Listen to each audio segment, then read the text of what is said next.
विदुषी स्त्रियाँ। हिंदू धर्म में भारतीय महिलाओं ने अपने कर्म, व्यवहार और बलिदान से विश्व में आदर्श प्रस्तुत किया है।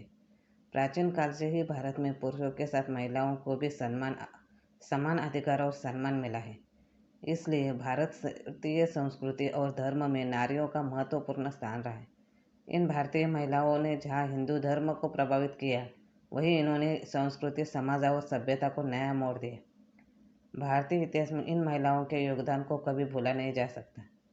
प्राचीन भारत में पुरुषों को तो दीक्षा के लिए गुरुकुल भेजा जाता था, लेकिन प्राचीन ग्रंथों में पौराणिक काल की कई विदुषी स्त्रियों का जिक्र मिलता है, जिनके ज्ञान के आगे बड़े बड़े विद्वान भी नतमस्तक हो गए।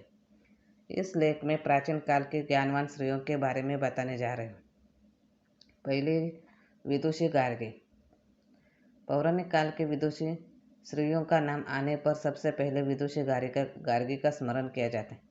वेदों की ऋचाओं को गढ़ने में भारत की बहुत सी स्त्रियों का योगदान रहा है। उनमें से एक है गर्ग वंश में वाचक्नु नामक महर्षि पुत्री वाचक्नवी गार्गी। विदुषी गार्गी का वेदों की रचना में महत्वपूर्ण योगदान था। उनका पूरा नाम वाचक्नवी गार्गी है। रामायण काल में राजा जनक के दरबार में शास्त्रार्थ का आयोजन हुआ, जिसमें ऋषि याज्ञवल्क्य और गार्गी के बीच प्रश्न उत्तर किए गए।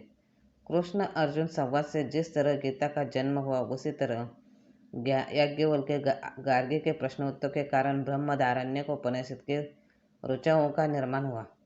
उपनिषद वेदों का एक हिस्सा है, जिन्हें वेदांत भी कहते हैं। दूसरे, माता सीता। गोस्वामी तुलसीदास जी के रामचरितमानस के मुख्य पात्र श्री राम की पत्नी जानकी यानी देवी सीता केवल अपने पतिव्रता होने के लिए नहीं, बल्कि ज्ञान के लिए भी प्रसिद्ध है। माता सीता के गुरु विदुषी गार्गी थे, जिनसे उन्हें वेद पुराणों का ज्ञान मिला। बचपन में शिव धनुष उठाने वाली सीता केवल वीर ही नहीं, अपितु विद्वान भी थे। श्री राम से विवाह के बाद सीता के जीवन में एक नया मोड़ आया। श्री राम के वनवास काल में सीता का रावण ने हरण कर लिया था। सीता को अशोक वाटिका में रखकर रावण ने साम, दाम, दंड, भेद आदि सभी उपायों से सीता को खुद से विवाह करने का प्रयास किंतु सीता ने अपने पारिवारिक आदर्श का परिचय देते हुए केवल श्री राम का ही ध्यान किया।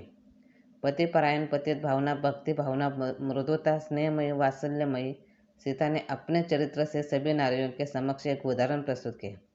लेकिन रावण के पास रहने के कारण सीता को समाज ने नहीं अपनाया। सीता को अग्नि परीक्षा देनी पड़ी, फिर भी लोगों ने उस पर संदेह किए। लोकापवाद के कारण सीता निर्वासित होती है, लेकिन इसके लिए वह अपना उदार हृदय व सहिष्णु चरित्र का परित्याग नहीं करते और न ही पति को दोष देते। सीता राम कथा के केंद्र में रहकर केंद्रीय पात्र बने हैं। तीसरा मत है विदुषी मैत्री।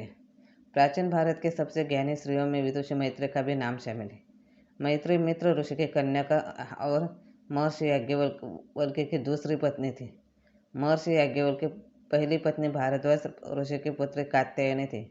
एक दिन याज्ञवल्क्य ने गृहस्थ आश्रम छोड़कर वानप्रस्थ जाने का फैसला किया। ऐसे में उन्होंने दोनों पत्नियों के सामने अपनी संपत्ति को बराबर हिस्से में बांटने का प्रस्ताव रखा। कात्यायनी ने पति का प्रस्ताव स्वीकार कर लिया, लेकिन शांत स्वभाव के मैत्रेय के अध्ययन, चिंतन और शास्त्रार्थ में रुचि थी। वे जानते थे कि धन संपत्ति से आत्मज्ञान नहीं मिलता, इसलिए उन्होंने पति की संपत्ति लेने से इनकार करते हुए कहा कि मैं भी वन में आपके साथ जाऊंगी और ज्ञान और अमरत्व की खोज करूंगी। इस तरह कात्यायनी को ऋषि की सारी संपत्ति मिल गई और मैत्रेय अपने पति के साथ जंगल में चले गए। बृहदारण्यक उपनिषद में मैत्रेय का अपने पति के साथ रोचक संवाद का उल्लेख मिलता है।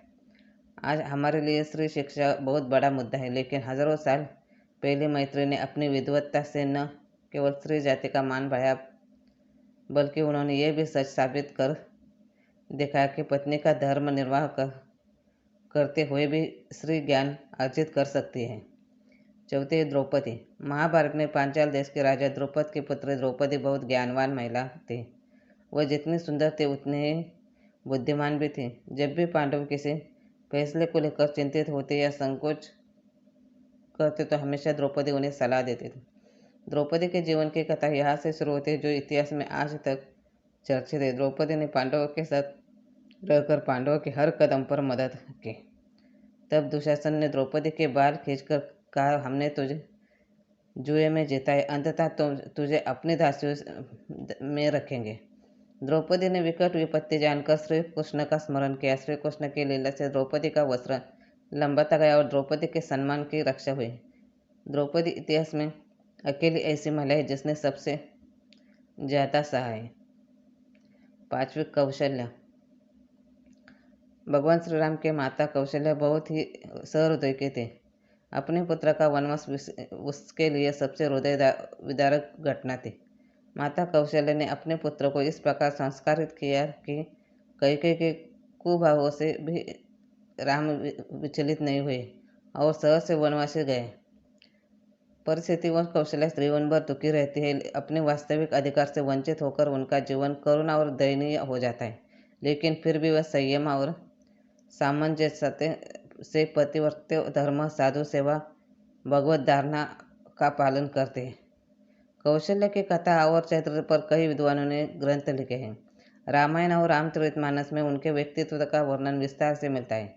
राजा दशरथ की 3 पत्नियां थी, रानियां थी। कौशल्या ने अन्य दोनों रानियों को कभी सौत नहीं समझा, बल्कि उन्होंने दोनों को अपनी छोटी बहन समझकर ही उनसे व्यवहार किया। 6 नंबर पे शबरी। शबरी को श्री राम जी के प्रमुख भक्तों में गिना जाता है। शबरी का वास्तविक नाम श्रमण था। वह भील समुदाय के थे। शबरी के पिता भीलों के राजा थे। शबरी जब विवाह के योग्य हुई तो उसके पिता ने एक दूसरे भील कुमार से उसका विवाह पक्का कर दिया। विवाह के दिन सैकड़ों बकरे भैंस बलिदान के लिए लाए गए। शबरी के विवाह के उपलक्ष्य में इन सबकी बलि दी जाएगी ये उनको अच्छा नहीं लगा और वो रात्रि में उठकर जंगल में भाग जाते हैं। दंडकारण्य में वह देखते हैं कि हजारों ऋषि मुनि तप कर रहे हैं। शबरी अशिक्षित होने के साथ ही निचली जाति से थी। वह समझ नहीं पा रही थी कि किस तरह वह इन ऋषि मुनियों के बीच यहाँ जंगल में रहे, लेकिन शबरी का हृदय पवित्र था और उसमें प्रभु के लिए सच्चे चाह थे, जिसके होने से सभी गुण स्वतः ही आ जाते हैं। वह रात्रि में जल्दी उठकर जिधर से ऋषि निकलते उस रास्ते को नदी तक साफ करती, कंकर पत्थर हटाती ताकि ऋषियों के पैर सुरक्षित रहें।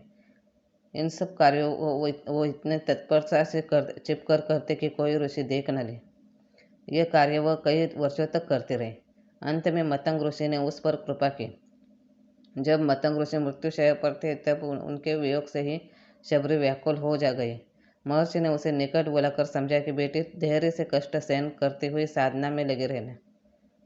प्रभु राम एक दिन तेरी कुटिया में अवश्य आएंगे। प्रभु की दृष्टि में कोई दीनहीन और अस्पृश्य नहीं है। वे तो भाव के भूखे हैं और अंतर के प्रति पर रिश्ते हैं। महर्षि की मृत्यु के बाद शबरी अकेली ही अपनी कुटिया में रहती और प्रभु राम का स्मरण करती रहती थी। वृद्धावस्था में एक दिन श्री राम आया और उसके आंखों से अश्रुओं की धारा निकलने लगी। फलों का पात्र उनके सामने रखकर वो बोली, प्रभु, मैं आपके अपने हाथों से फल खिलाऊंगी, खाओगे ना भिल्लनी के हाथ के फल? श्री राम ने कहा, माँ, मैं तो बस भक्ति से ही नाता रखता हूँ। जाति पाति कुल धर्म सब मेरे सामने गौण है। मुझे भूख लगी है, जल्दी से मुझे कुछ फल खिलाकर तृप्त कर दो। शबरी एक एक फल को चखकर फल खिलाती जाती थी। अंत में शबरी ने श्री राम से कहा, भगवान, आप सीता की खोज में जा रहे हैं तो सुग्रीव से मित्रता करना ना भूलना। शबरी तपस्विनी और योगिनी थी। शबरी को श्री राम के आशीर्वाद से मोक्ष मिला था। 7वीं, देवकी यशोदा। भगवान कृष्ण की माता देवकी ने अपने जीवन के महत्वपूर्ण वर्ष जेल में ही बिता दिए और कृष्ण को जिस माता ने पाला उनका नाम था यशोदा। इतिहास में देवकी की कम लेकिन यशोदा की चर्चा ज़्यादा होती है, क्योंकि उन्होंने ही कृष्ण को बेटा समझकर पाल पोस कर बड़ा किया और एक आदर्श माँ बनकर इतिहास में अजर अमर हो गई। माता पार्वती और माता यशोदा जैसी माँ को ढूंढना मुश्किल है। दूसरे के पुत्रों को अपने कलेजे में के टुकड़े जैसा प्यार और दुलार देकर यशोदा ने एक आदर्श चरित्र का उदाहरण प्रस्तुत किया। यशोदा का जीवन सिर्फ इतना ही नहीं है, धार्मिक ग्रंथों में उनके जीवन से जुड़ी कई घटनाएं और उनके पूर्व जन्म की कथाएं भी मिलती हैं। धन्यवाद।